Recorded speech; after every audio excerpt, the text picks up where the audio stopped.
Hey dudes, welcome to Splat from the Past, the only 80s themed horror and sci-fi show where things could get totally radical. Now today I will be welcoming Tim Harden. Tim is the webmaster for the Texas Chainsaw Massacre.net, which is a website dedicated to the Texas Chainsaw Massacre locations, particularly the first one. And I was listening to a podcast interview he did in which I could not hear a word he said. The sound was dull.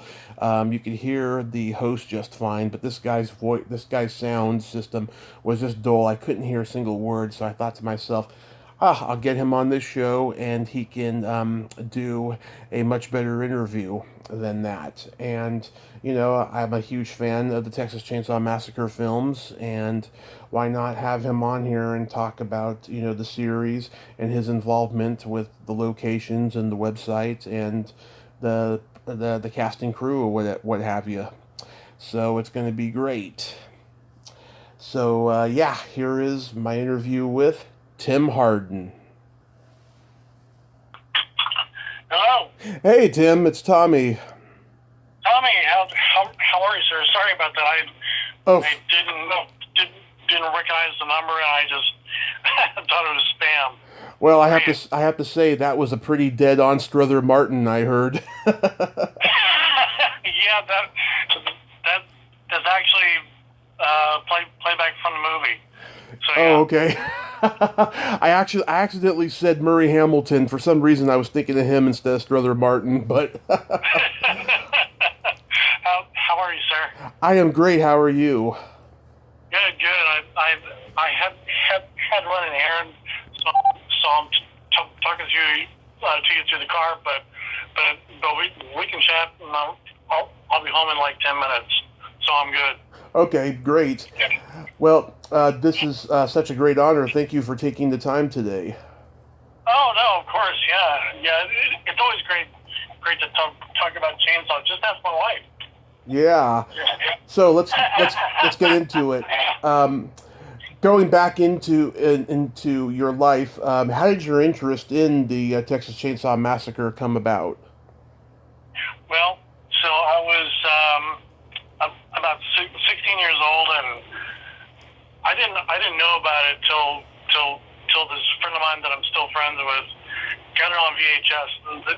This is back when VHS players were the size of suitcases.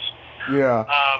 And so he asked me over, and he had this converted garage that was his bedroom. So there were no windows. He had a big screen back then, and he had this really big, really nice stereo system. And so it was pitch black. It was loud. It was immersive, and I had my other best friend with me also, and he was sitting there watching it with me. And by the time the film credits started, my buddy Phil had to run out the door to throw up. so I thought, this is a different movie. This is something else, and I've been hooked since. And so there's always that myth, because back then there was no internet. So then, of course, what you read on the screen, it says it actually happened. Gives a date and all this, and so there is really no one to say that it didn't happen. So it became legend. But once my wife and I moved to Austin over 20 years ago, Mm-hmm. That film always stuck with me, obviously. And then I thought, I thought, I just happen to be in Austin now, and I heard it was filmed here, and I just got kind of focused on it, and it snowballed, and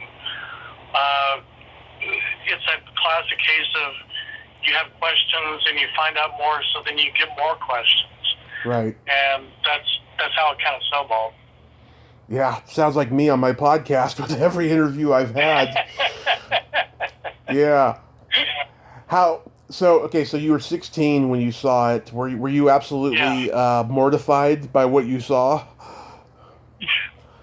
I was. I mean, I I was naive, and looking back on it, I I didn't actually put two and two together that they were cannibals. Yeah. Because I was naive and I couldn't accept that. It wasn't an option in my head, but just from the realism and the grittiness of it, um, it was really hard for me to distinguish reality from fantasy when I saw it. Yeah. It's easy with most movies, to say, oh, well, that's special effects. Oh, well, that's movie magic. But I think because there's not a lot of movie magic in this, Yeah. is what really brought it home. Yeah, I was 13 the first time I saw it. I remember seeing the second one briefly, much younger than that, and it was very scary and goofy. I thought the second one was, but the first one, I just thought it was really silly, especially at the end. It didn't scare me at all. It actually reminded me of like a propaganda educational film, especially the credits at the end. Really? Yeah, it's like Yeah. documentary style propaganda. That's what I liked about it. That's awesome. Yeah, I mean it was. I mean the movie ended up in the Carl Reiner comedy Summer School. They're watching it in class, and the principal comes in and he's like, Oh yeah. Good God, what are you watching?" And he's like, "This is a film from the district about the the safety use of power tools or something." That's right. Yeah. And what's funny is that I had actually forgotten about that scene because Yeah, Summer School came out like the late '80s or something, and it wasn't until Gunnar Hansen brought it up to me one time. He was talking about how he got like a dividend from the producers of that film, just right. because it showed up for a few seconds. Yeah. Which one's your favorite out of all of them? Well, obviously the first one, nothing will ever beat the first one. No. It, it, the second one was okay.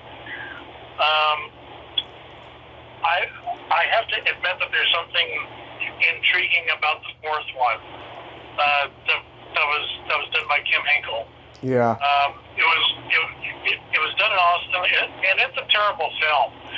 But what's always stuck with me is the film. It's so ambiguous.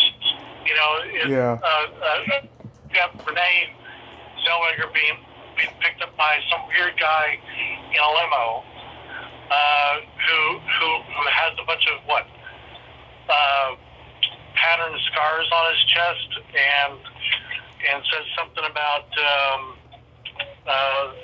I forgot what he said, that there's something, and it's so ambiguous, and I like those kind of movies that have some ambiguity to it, because it makes you think for yourself. Yeah. It makes you think, try to fill in the blanks. So that's why I've done. Well, of course, it's got Matthew McConaughey and Zellweger in it. There's cameos by Paul Bertain and Marilyn Burns and John Dugan. So it's not necessarily. I haven't sat and watched a movie in years, but it certainly stands up as a memorable one for me. Yeah. I mean, I love them all, but the first one, nothing beats that one. No. It's so awesome. And do you know a lot of people who was involved in the series personally? Not really. I've met Kim Hinkle a couple times. He's a really nice, quiet guy. I've met Andrew Bernarski a couple times. Mm-hmm. That's really about it, I think. Yeah. Bill Johnson. Yeah. I've talked to him several times. I met Caroline Williams once. She was great. But that's really about it. I've interviewed Bill Johnson and Bob Elmore and Terry McMinn and John Dugan, Ed Gwynn and Alan Danziger, and in that original group of actors, Alan seems to be the more forgiving of the group, but the rest of them, they seem to portray Toby as a monster. You know? Yeah. I think most people would if the information is accurate, which by all accounts it is. But I also kind of see Toby's side of it. I mean, they ran out of financing. You know, Mm-hmm. they ran out of money, and they didn't have a lot of options. So let's entertain this idea that if Toby had told them that the points are cut in half, if he was upfront about it, would the cast members have walked out? He didn't want to take that risk. You know, so yeah, it's his fault because he didn't budget it right. Mm-hmm. You know, that is his fault, and I guess maybe most of the cast members wish that he had been up front. So maybe if Toby had been up front about it, they may have stayed and finished it out anyway. You know, but there's no doubt that everybody will be known for the rest of their lives for this movie that they did, whether they were properly compensated for it or not. And of course, I'm saying that as an outsider. Yeah. You know, I was no party to it. That's just my personal thoughts on it. Let me park this car here. So bear with me for a second. All right. Okay. Yeah, hang on one second.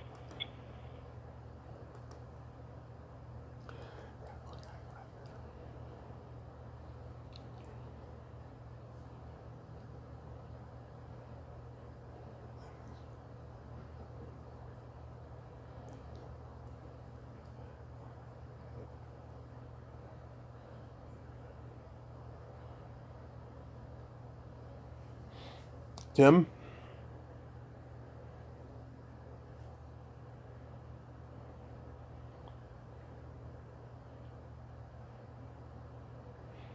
He's parking his car. Parking his car.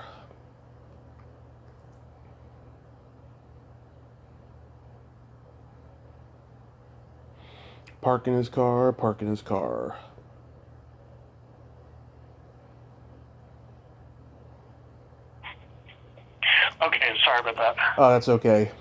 Yeah, I've talked to a lot of people from the original Night of the Living Dead, and it's the same situation, except that movie fell into the public domain. But there's people involved in it that are still bitter they didn't get paid, even though they get paid for the restoration version, which is in copyright. So you bring up something there, because I didn't find that out till there's a friend of mine, Rick Balin, who was a huge Chainsaw fan. He's no longer with us, but he was a huge not a Living Dead fan. In fact, he turned me on to that movie. I had perhaps heard of it but never watched it. But he was telling me about how the copyright ran out on it, and it became public domain. I'm like, really? Why couldn't have George Romero kept up with it? Do you know any background story on that? I just know that, Toby got paid, but everyone else didn't. That's all I know. Yeah. Yeah, that's all. Yeah, pretty much. But so there's a shell company that Marilyn Burns was a part of called MAB. So she actually had a stake in it also. So technically she did get a bit more than the rest of the cast members did. She had a higher cut because I forgot who else was in that shell company, but yeah, she got paid a bit more than the rest of them did. Wow, that's unreal. Yeah. So how long has the website been in existence for? September of '98. Wow, 22 years? Wow. 22 years. Yeah. Yeah, it sounds something else. I mean, back in the day when I threw it up there, that was all that there really was you can write some HTML code, throw it on a page, and you're done basically. And now all that has changed. You've got websites that you can build websites within. Mm-hmm. And I've had offers from other people over the years to come in and revamp it. And yeah, I'm kind of curious to know how my website looks to someone who's 20 years younger. Because you can tell when something when it's an old website, and I totally get that. But at the same time, I still get emails from people saying that, hey, I found your website and it's so informative. Great website. And that just kind of goes to show that the most valuable thing is information. It doesn't matter how flashy it is.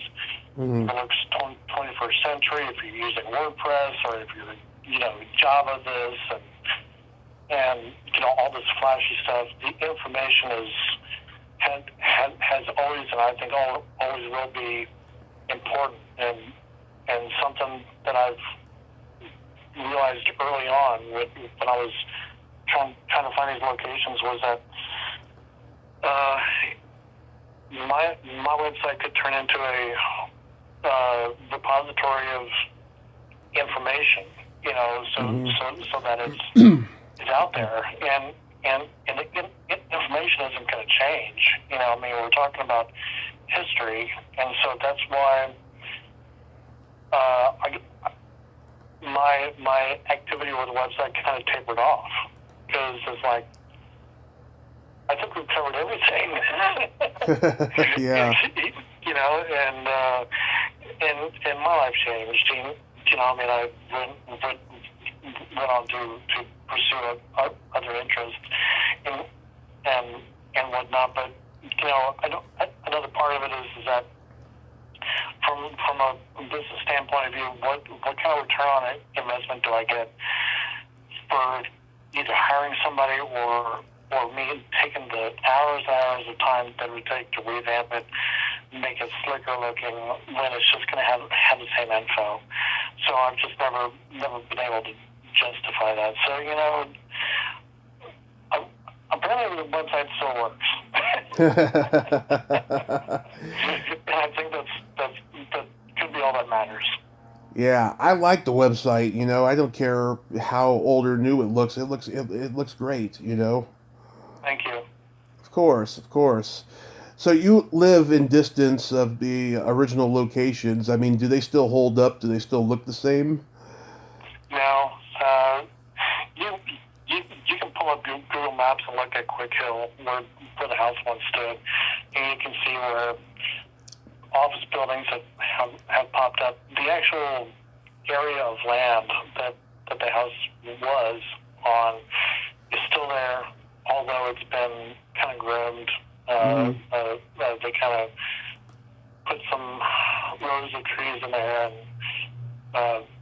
dry creek bed where Kirk and Pam go down to and see that it's dry.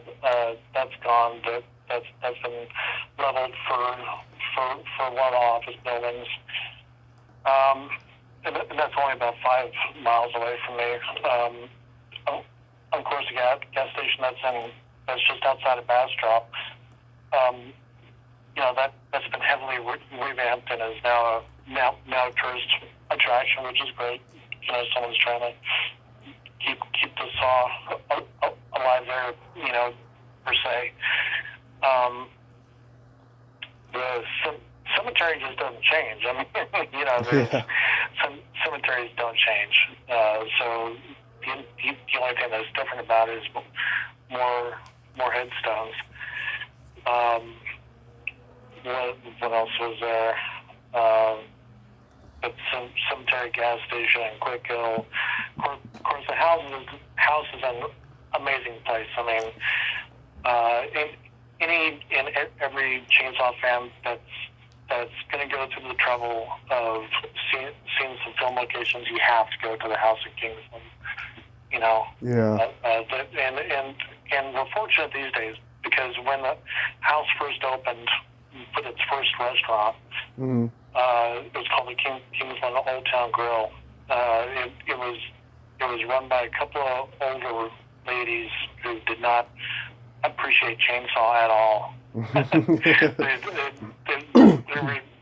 I walked in, or a chainsaw fan walked in, and wearing a chainsaw shirt or something, or asking questions. They just kind of,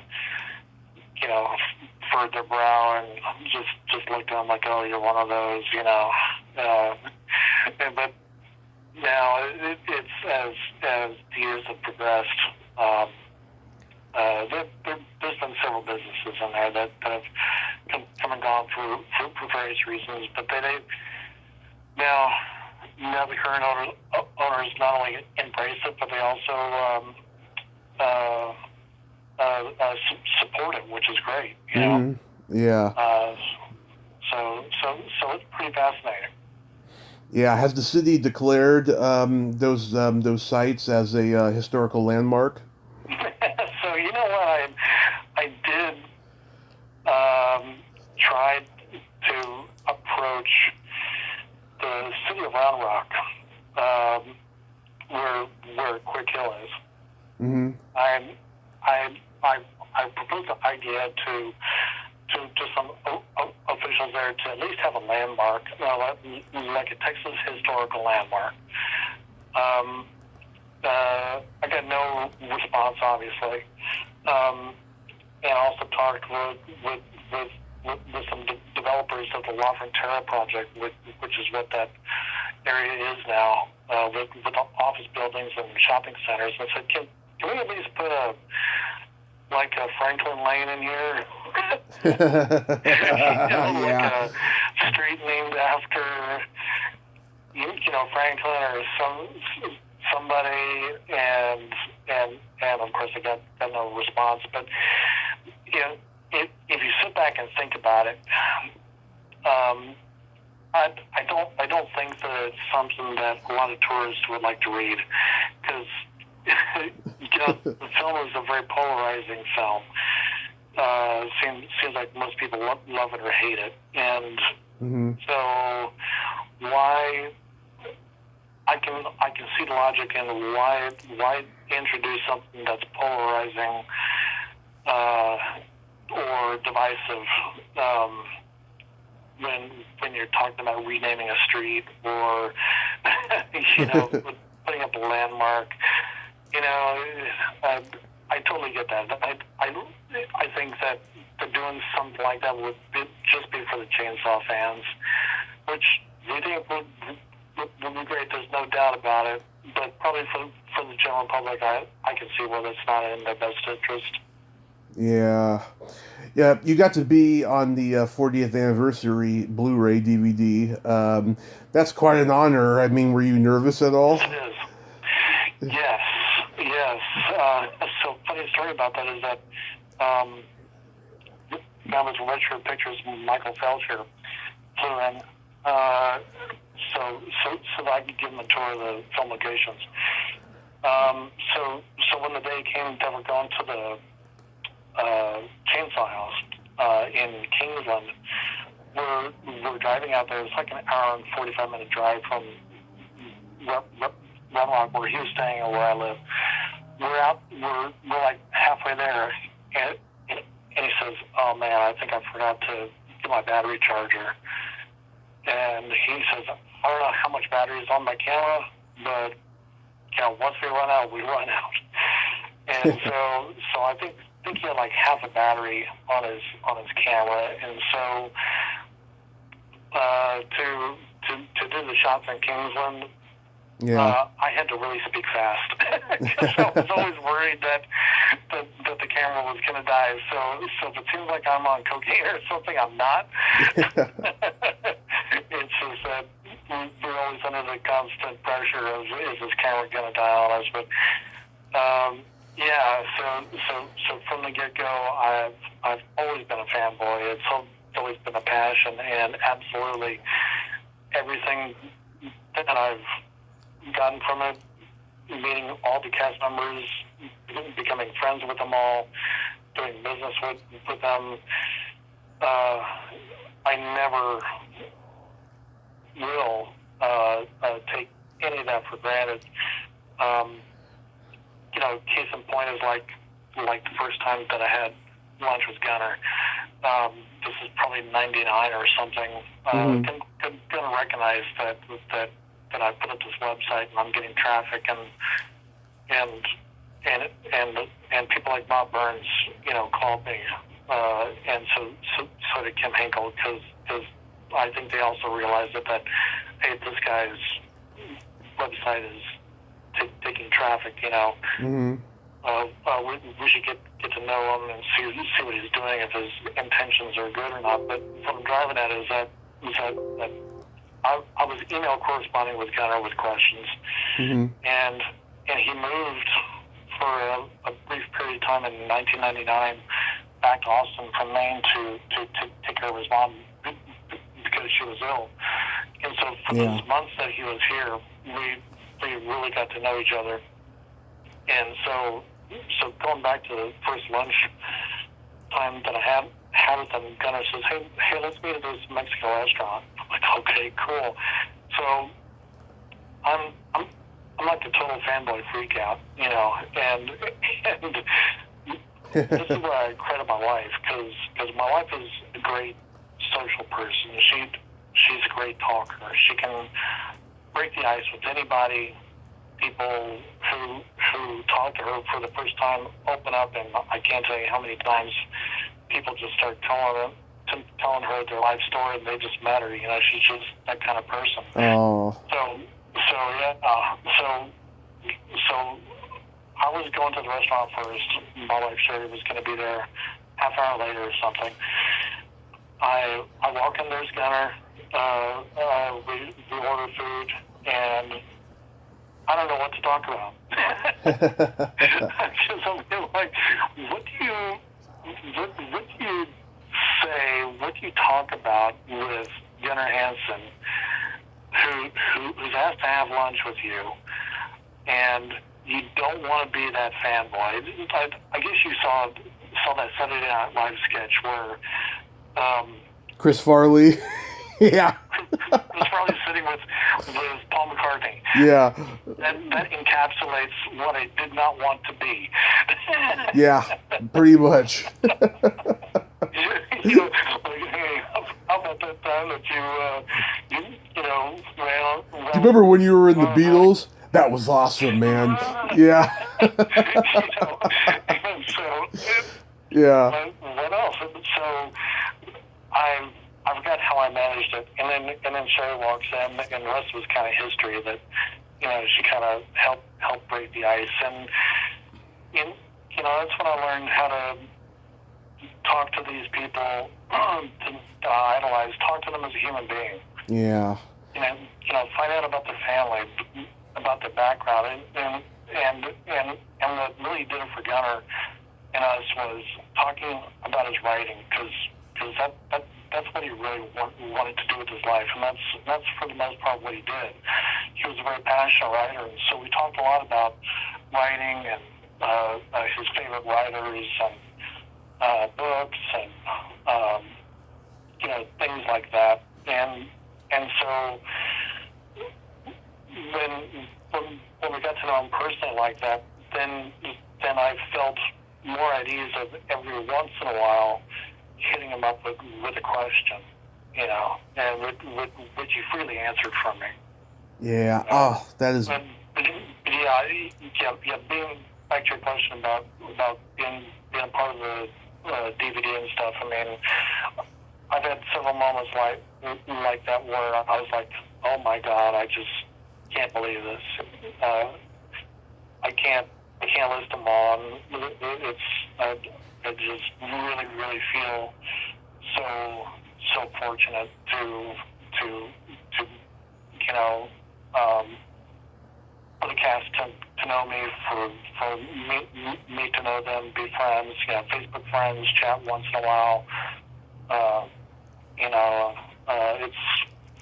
It's amazing. I mean, I'm kind of at a loss of words. And then and then when we're all getting older, and then when we start seeing people leave us, like Marilyn, Gunnar, Paul, and Bob Burns, and it not only strikes you from the fanboy perspective, but also from a personal perspective. So it's simply amazing. I'm going to be coming up, pretty soon on 1,000 interviews I've done on this podcast, right? And I got to interview James Drury, who played the Virginian, like 2 weeks before he died, and then about a month later, I got to interview Richard Hurd 2 weeks before he died, character actor, and I've gotten to know so many of my guests outside of the podcast. Whenever I'm in LA, I get together and have dinner with them and stuff, and we get to text each other and talk on the phone, privately every now and then stuff. I anticipate, especially this COVID's not making it any better. I just anticipate, the day that I find out that they're no longer here, and it's sad to me because I just feel like they have so much to teach me, and I've learned so much from them. Yeah, it's I know lots of people that have lost several family members to this, and it's a great tragedy, but it's a bittersweet thing, when like Maryland, and I was at a restaurant when I forgot how I found. Oh, I think someone posted on Facebook back then or something. Yeah. And I realized, I said, wait, that can't be true, and I made a phone call, forgot who I called, but they confirmed it, and I was just heartbroken because she and my wife Sherry got along so well, and anyone, which I'm sure will tell you the Marilyn was such a sweetheart. I can't imagine that she had any enemies in this world, Yeah. And then to find out that she just died in her sleep like that, it's sad, but it's life too. You have to accept that and just, move on with the memories you have and appreciate people who are still here. Yeah, when I had a car accident in January 2015, and we had just lost Marilyn, and then while I was recovering, we lost Adrian King from Friday the 13th, and then 6 months after that, we lost Gunnar, and then we lost Angus Scrimm from Phantasm, and that's when I thought to myself, I gotta start going to conventions and meeting these people before they die. Yeah. And I didn't think I was ever going to start a podcast, but I did not too long after that, a year or so later after I made that decision, I was going to start going to conventions. Yeah, it's just profound to me. Yeah. So I've been thinking about that, and the only people that I want to meet before they die, like I'm willing to fly to wherever to meet them, is Keir DeLay and Gary Lockwood from 2001: Space Odyssey. Oh, I'm trying to get them on the show. I've been trying to get them on the show since the year began because they have a website, and you can do a press inquiry of it, and I haven't heard back, but I would love to interview at least one of them, I've got to meet them. and the problem is that I'm in Texas, and they only do like a handful of appearances, and it's always way up north, or I know about it too late. So. Yeah. Do you think that Gunnar, though, was the best Leatherface? Hands down, yeah. Because he had no roadmap. He was in completely uncharted territory. So every actor that has followed since then, yeah, they already know the character. Whether they want to make it their own or not. I mean, Andrew Bernarski, said that he strived to make the character his own, and mm-hmm. When you said that, I was like, you're trying too hard, buddy. Of course, I'm no actor, and I don't make money acting. He does, or did. I don't know what he does now, but always the people who have no roadmap and blaze a trail of their own are going to be the best at it, and the touching stone of that character, and with that film, with the first film, less is more. I mean, that goes for art, that goes for most forms of art, it goes for a lot of things besides art. Less can be more. I'm a musician, right, and I have been since the late '70s, and I know that what I don't play is just as important as what I do play. Mm-hmm. So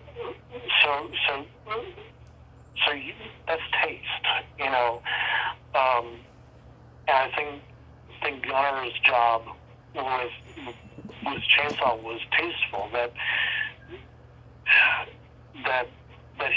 he wasn't so much an outright maniac or bloodthirsty maniac. He didn't play that up too much because that wasn't where Leatherface was coming from.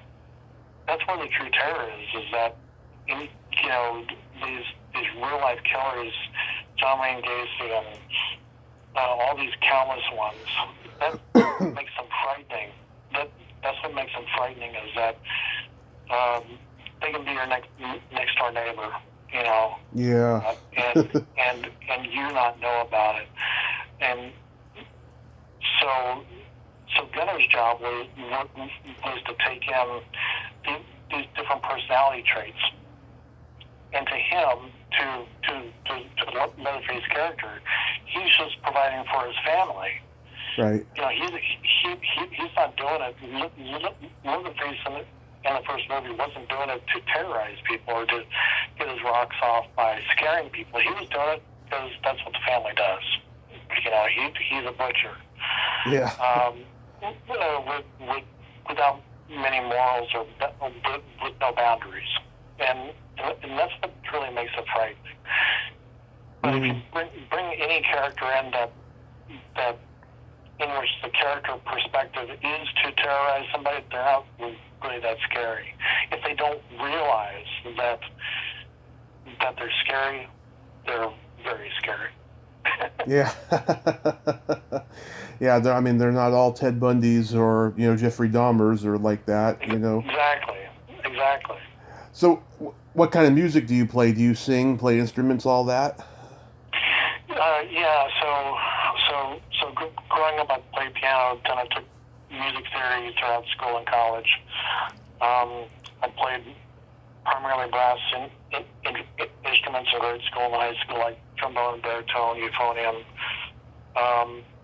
I picked up the bass guitar in high school, started playing in bands, and I've done a lot of studio work for a lot of artists that you've never heard of and probably never will. And I've got my own studio that I've changed over the years, and I've played in punk bands, country bands, top 40 dance bands, original bands. I mean, most recently I was playing in a ZZ Top tribute band for about 7 years or so. And Nice. yeah, that was a lot of fun. I love ZZ Top. Yeah.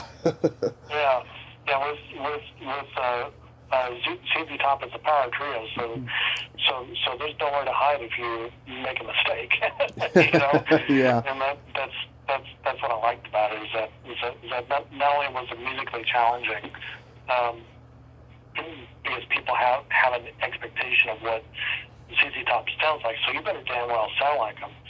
Not only that, but they put on a good visual show.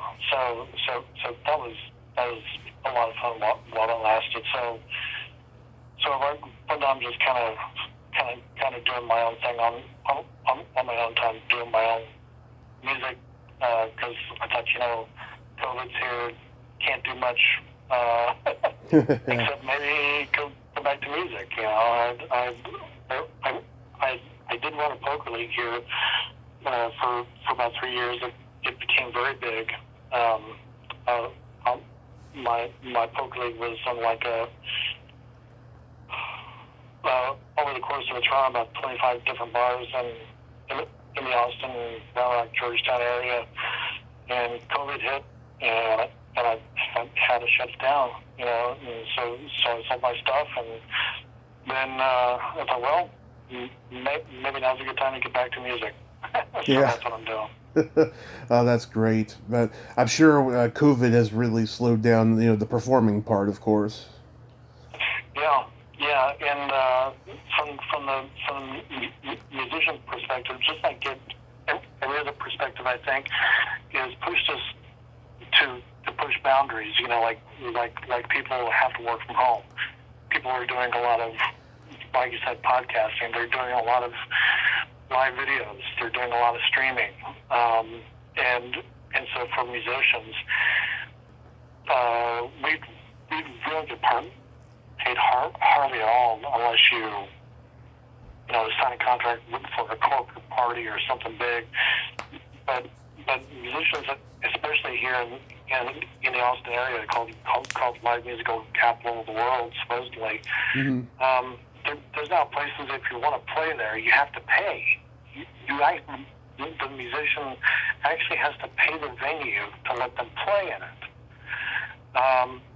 And so here's my musician soapbox, but something has to give. And I think that one of the silver linings of COVID is that musicians can be at home, they can stream their music directly, and their venue is their house, you know, and people don't necessarily have to pay for the music, but you know, if they like them, then they build their own audience without any venue involved. And I think that is a good thing, because if you're not if you don't play well, if you're not a good musician, people aren't going to like you. Mm-hmm. You know, but if you are, if you're good at your craft, and people enjoy your music and you're good at it, then you build that following, you know, without having to drive 2 hours to the gig, without having to take an hour to set up, without having 2 hours back home, you know, without spending the gas money, without hoping for the tip money, you know. So COVID in a way, I think, has opened a lot of doors to really figure out who are the good performers, who are the good singers, who are the good writers, the good performers. Yeah, absolutely. I have no musical talent whatsoever. When I was growing up, my dad tried to teach me how to play guitar. Just my fingers were too fat to get it done. But Oh yeah. he did play in a band when I was a kid. It was a terrible band, but I always admired my dad though because he could play guitar pretty well overall. Yeah. It takes practice, man. It does. It does. Well, Tim, I thank you so much for coming on tonight, and I hope after all this is all done and stuff, you can get back and perform and stuff. But I appreciate your website a lot, and it's quite pioneering, I have to say. As far as you know, I mean that's got to be the first horror movie website, right? That's a great question. I've never thought of it that way. I don't know. It's got to be. If I have never heard it put that way. All I can say is, wow. If that's true, then I don't know. I don't know if that's true or not. But no matter what, thank you for contacting me and wanting me to be on your podcast and getting me to put my chainsaw hat back on for a few minutes and talk about it because Yeah. it's been a while, and I always love talking about it, and certainly hope that even though these sequels come out, Yeah. it's a double-edged sword because yeah, they generally suck. It's not like the first one, not that will top the first one, but at the same time, it, I think, raises awareness to the first one, and it raises awareness to the blood work and sweat, hard work, and passion that these people put into to create that work of art, and I think we're all better because of it. So, and we're better because of our website and also because of your podcast, that we're still talking about it almost 50 years later. Yeah. 46. Yeah. Yeah, it's going to be almost 50 years later, and I bet you we're still going to be talking about it. Yes, it's immortal. We'll always be talking about it. Hey, man, thank you. I appreciate it. Keep me posted when you get this posted online. Absolutely. And you have yourself a great night over there, okay? All right, stay safe, sir. Safe, sir. Thank you. Okay, bye-bye. Bye-bye. Well, there you have it. Tim Harden. Ain't he a cool dude? Oh, what a nice, humble guy. And I'm glad that he's keeping the legacy of Texas Chainsaw Massacre alive. And, wow, he is a pioneer. 1998. That is just extraordinary. If you like this video, everyone, please subscribe to my YouTube channel, add me as a friend on Facebook, join my Tommy Kovac comedian page on Facebook, follow me on Twitter and Instagram, and all that fun stuff. Well, that's all the time we have this week on Splat from the Past. Until next time, this is Tommy Throwback Kovac saying, there's no shame in living in the past, because the present sucks. Later, dudes!